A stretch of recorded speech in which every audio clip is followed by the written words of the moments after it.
chefs d'État, excellents, chers amis, et chacun regardant depuis sa maison, je déclare ouverte la 4e séance plénière de l'Assemblée générale.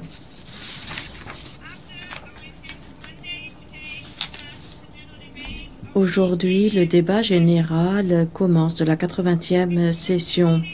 Avant de passer au débat général, l'Assemblée va écouter une introduction faite par le secrétaire général présentant son rapport annuel sur les travaux de l'organisation au titre du point 110 de l'ordre du jour et conformément à la résolution 51/241 du 31 juillet 1997.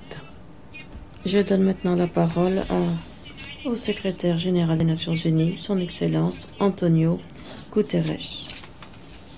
Excellence, Mesdames et Messieurs, il y a 80 ans, dans un monde ravagé par la guerre, les responsables qui étaient allés au pouvoir ont fait un choix. Ils ont choisi la coopération plutôt que le chaos, le droit plutôt que le non-droit, la paix plutôt que les conflits. C'est ce choix qui a donné naissance à l'Organisation des Nations Unies, non pas comme la promesse d'un monde parfait, mais comme une stratégie concrète pour garantir la survie de l'humanité. Les fondateurs et fondatrices de l'ONU avaient souvent vu de leurs propres yeux l'enfer des camps de la mort et la terreur de la guerre. Ils savaient que une véritable politique avait pour but de mettre en place un système pour que de telles horreurs ne puissent se reproduire, un pare-feu contre les flammes des conflits et d'une 3e guerre mondiale, un forum permettant aux États souverains de dialoguer et de coopérer, et l'affirmation concrète d'une vérité humaine essentielle. Nous sommes tous liés par le même destin. Et c'est dans cette salle de l'Assemblée générale que palpite le cœur de cette vérité. C'est la raison pour laquelle, depuis des décennies, les responsables du monde entier se réunissent en ce lieu unique. C'est la raison pour laquelle vous êtes toutes et tous ici aujourd'hui.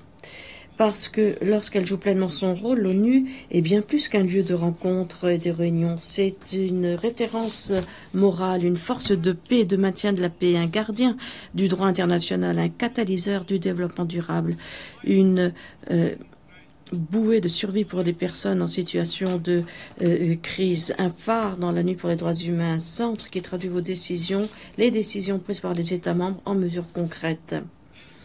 80 ans plus tard, nous devons répondre à la même question que nos pères fondateurs et mères fondatrices en leur temps, mais elle se pose de façon encore plus urgente, plus complexe et plus implacable.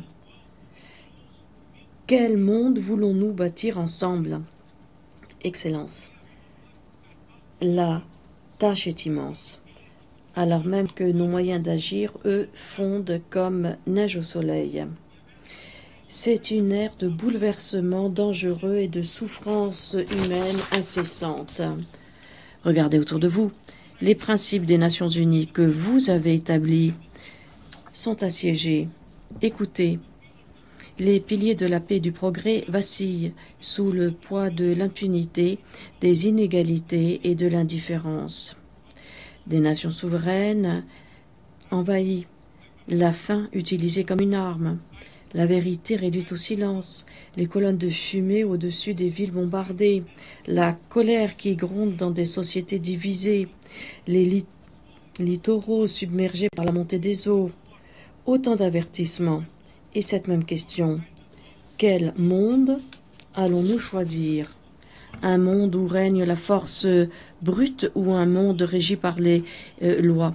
Un monde où seul compte son intérêt propre ou un monde où les nations s'unissent?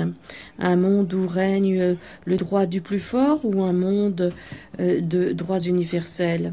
Excellence, le monde est de plus en plus multipolaire. Cela peut être une évolution salutaire, le reflet d'un paysage mondial plus divers et plus dynamique.